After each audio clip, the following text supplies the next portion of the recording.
Hello everyone, welcome back to my channel, and this is class 7th NCERT math solution, and we were doing chapter number 4, simple equations.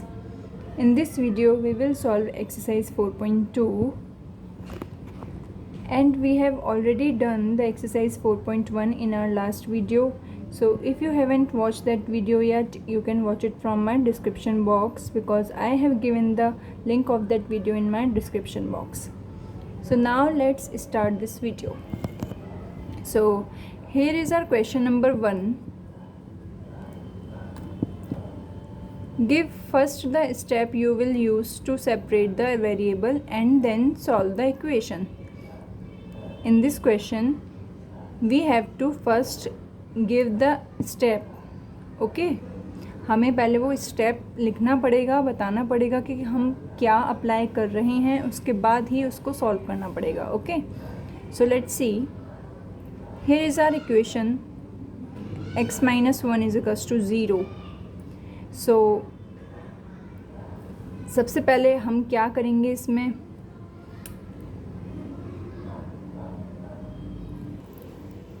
सबसे पहले हम इसमें on adding 1 to both sides करेंगे. 1 को हम दोनों sides पे plus कर देंगे.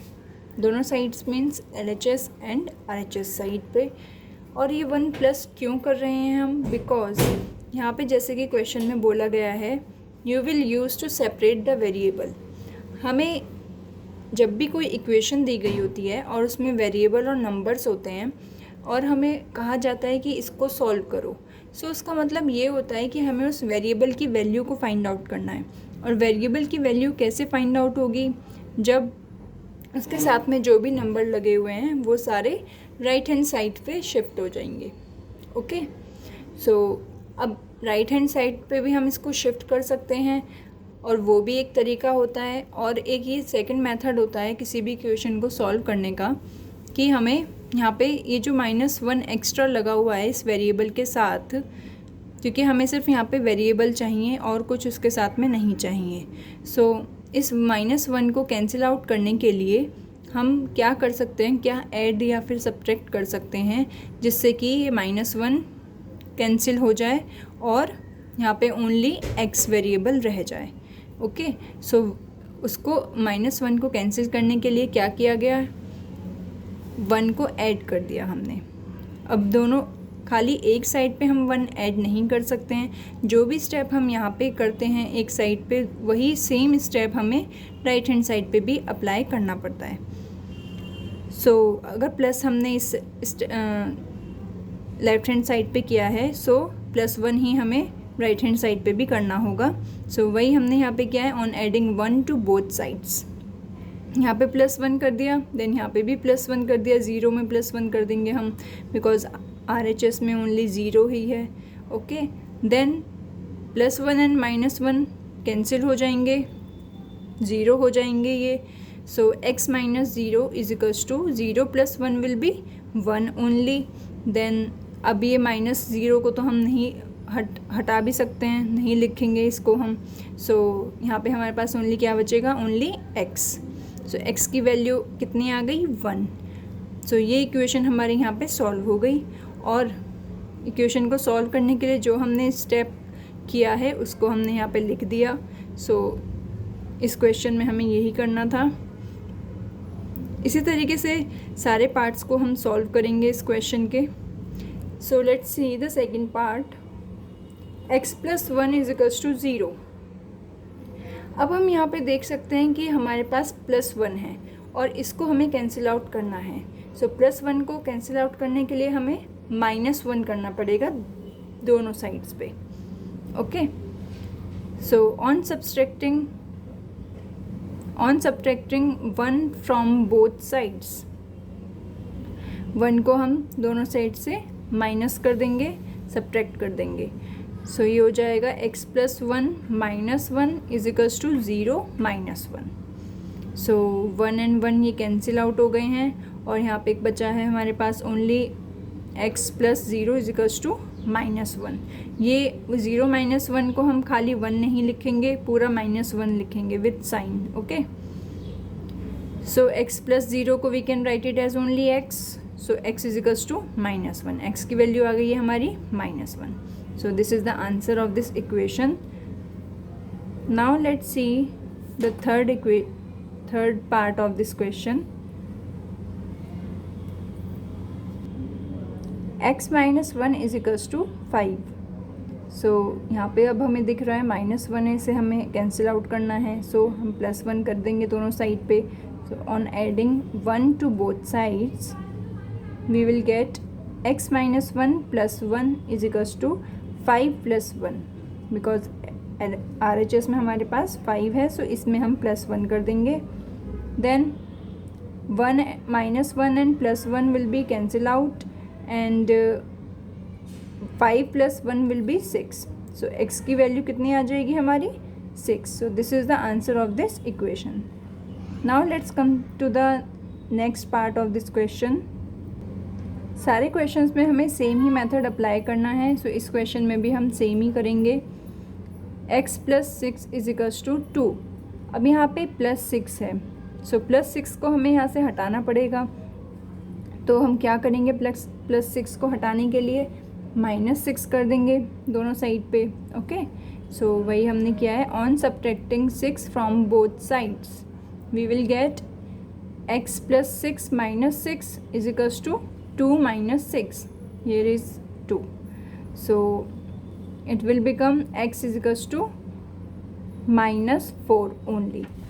2 में से हम माइनस करेंगे 6 को, सो हमें -4 मिलेगा और ये 6 कैंसिल आउट हो ही जाएगा. सो x की वैल्यू कितनी हो गई -4. Now let's come to the e part of this question. y -4 is equals to -7.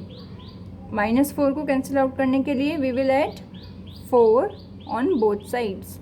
So on adding 4 to both sides, y -4 + 4 is equals to -7 + 4.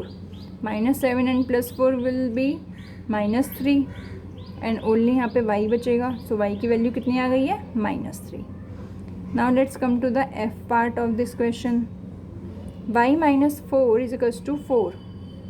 यहाँ पे भी अब -4 है, so सेम ही मेथड, सेम ही स्टेप हमें यहाँ अप्लाई करना है. So on adding 4 to both sides, y -4 + 4 is equals to 4 + 4. 4 + 4 will be 8 only. So y is equals to 8. y की वैल्यू कितनी आ गई है 8. So this is the answer of this equation. Now let's see the g part of this question. y + 4 is equals to 4. +4 है, it means we have to subtract 4 from both sides. So on subtracting 4 from both sides we will get y + 4 - 4 is equals to 4 - 4. 4 - 4 will be 0 and only यहाँ पे y बचेगा because -4 and +4 cancel out हो जाएंगे. So y की वैल्यू कितनी आ गई है 0. So this is the answer of this equation. Now let's come to the last part of this question. y + 4 is equals to -4. So on subtracting 4 from both sides we will get y + 4 - 4 is equals to -4 - 4. Because question में हमारे पास RHS -4 था, सो उसमें से हम -4 करेंगे. So we will get -8. Minus will be plus and sign minus का ही लगेगा. सो y की वैल्यू कितनी आ गई है -8. सो this is the answer of this equation. So here is our question number 2. Give first the step you will use to separate the variable and then solve the equation. यहाँ पे भी हमें पहले स्टेप लिखना है, उसके बाद इक्वेशन को सॉल्व करना है. So let's see. Here is our first part. 3l is equals to 42. So question number 1 में हमने वेरिएबल को सेपरेट करने के लिए प्लस और माइनस ही किए थे.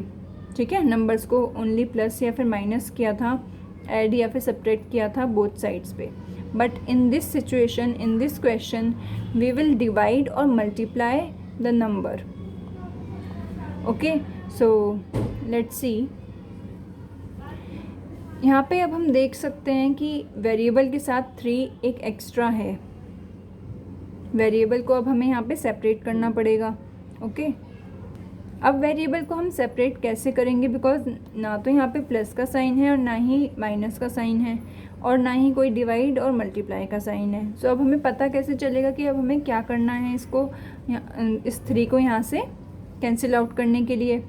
सो जब भी हमारे पास ऐसे कुछ लिखा होता है 3l 2l और कोई भी वेरिएबल किसी भी नंबर के साथ होता है, तो उसका मतलब ये होता है कि इनके बीच में मल्टीप्लाई का साइन है। इट मीन्स इसको हम 3 मल्टीप्लाई l भी लिख सकते हैं। Okay, so 3 multiply l is equals to 42 है। अब हमें 3 कैंसिल आउट करना है, तो हम क्या करेंगे, मल्टीप्लाई होता है तो हम डिवाइड कर देते हैं, जैसे कि हमने सेम इस क्वेश्चन में किया था, क्वेश्चन 1 में किया था। अगर हमारे पास +4 था, उसको कैंसिल आउट करने के लिए हमने उसका जस्ट अपोजिट साइन यूज़ किया था, इट मीन्स -4 कर दिया था दोनों साइड्स पे। इसी तरीके से हमारे पास यहाँ पे मल्टीप्लाई में है, तो हम मल्टीप्लाई को कैंसिल आउट करने के लिए डिवाइड कर देंगे सेम नंबर से।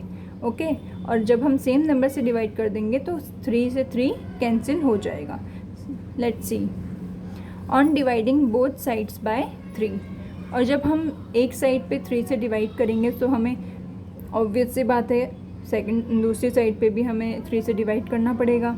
सो 3 से हम यहाँ डिवाइड कर देंगे LHS को, देन यहाँ पे RHS को। तो यहाँ पे 3 से 3 1 जा 3 हो जाएगा, 3 से 3 कैंसिल आउट हो जाएगा। ओके, इस तरीके से 3 1 जा 3। सो और यहाँ पे हम 3 से 42 को डिवाइड करेंगे, वी विल गेट ओनली 14। यहाँ पे हमारे पास 1l बचा है, 1l को we can write it as only l। So l की वैल्यू कितनी आ गई है, 14। सो ये इसका आंसर हो गया। इसी तरीके से हम इसके बाकी पार्ट्स को भी सॉल्व करेंगे। So let's see, second part में हमें b divides by 2 is equals to 6 दे रखा है। ओके, अब इस 2 को कैंसिल आउट करना है हमें, बिकॉज हमें ओनली b चाहिए इस साइड पे, और ये 2 हमें दिख रहा है कि ये डिवाइड में है। जब भी ऐसे नीचे लिखा होता है इट मीन्स ये डिवाइड में है, और डिवाइड को कैंसिल आउट करने के लिए हमें क्या करना पड़ेगा, मल्टीप्लाई करना पड़ेगा सेम नंबर से ही। So on multiplying both sides by 2 से हम दोनों तरफ मल्टीप्लाई कर देंगे, तो अब 2 से 2 ईजिली कैंसिल आउट हो सकता है। सो ये वाला 2 कट हो जाएगा, sorry this 2 will be cut from this 2। Okay, और अब हमारे पास ओनली यहाँ पे b बचा है, और यहाँ पे क्या हो गया है 6 multiply 2 it means 12। So b की वैल्यू आ गई है 12। Okay, now let's come to the next part of this question. C part में भी हम सेम प्रोसेस करेंगे। p divides by 7 is equals to 4 दिया गया है, so it means we have to multiply by 7 on both sides. So on multiplying both sides by 7, p divides by 7 multiply 7 is equals to 4 multiply 7, 4 7 ज़ा 28, और यहाँ पे 7 इससे cut हो जाएगा, ओनली p बचेगा। सो p की वैल्यू आ गई है 28। Now let's come to the d part. 4x is equals to 25। So 4x है, मल्टीप्लाई में है, it means we have to divide by 4 on both sides, then on dividing both sides by 4 we will get 4x divides by 4 is equals to 25 divides by 4. So 4 से 4 cancel out हो जाएगा, x की वैल्यू कितनी आ जाएगी 25 divides by 4। Because 4 से 25 divide नहीं हो सकता, सो हम इसको ऐसे ही लिखे रहने देंगे। So this is the answer of this question. Now let's see the E part. 8y is equals to 36। इसमें अब हमें क्या करना है, 8 को कैंसिल आउट करने के लिए 8 से डिवाइड करना है बोथ साइड्स पे। So on dividing both sides by 8, so 8y divides by 8 is equals to 36 divides by 8, then 8 से 8 कैंसिल आउट हो जाएगा, y की वैल्यू कितनी आ जाएगी 36 डिवाइड्स बाय 8। अब 36 8 से डिवाइड नहीं हो सकता, सो इसको हम एज इट इज़ रहने देंगे। So this is the answer of this question. Now let's come to the next part of this question. z divides by 3 is equals to 5 divides by 4। अब हमें 3 कैंसिल आउट करना है, it means we have to multiply by 3 on both sides.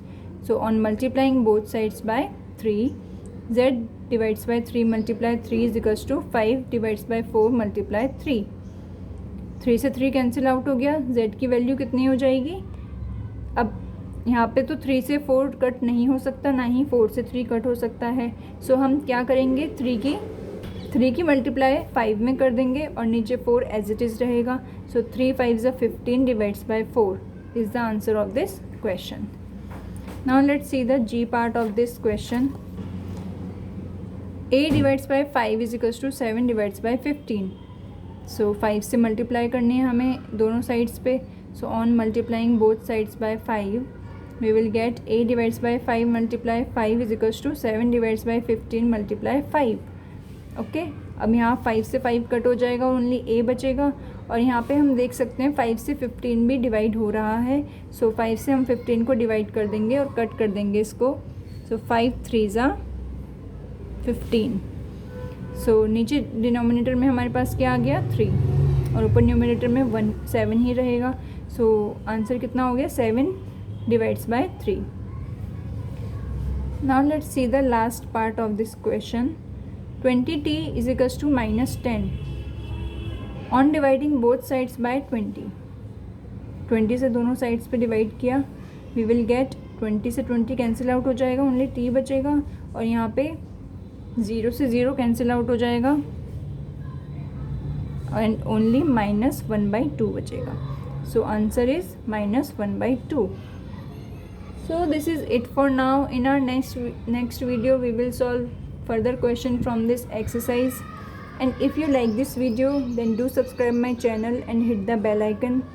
Thank you.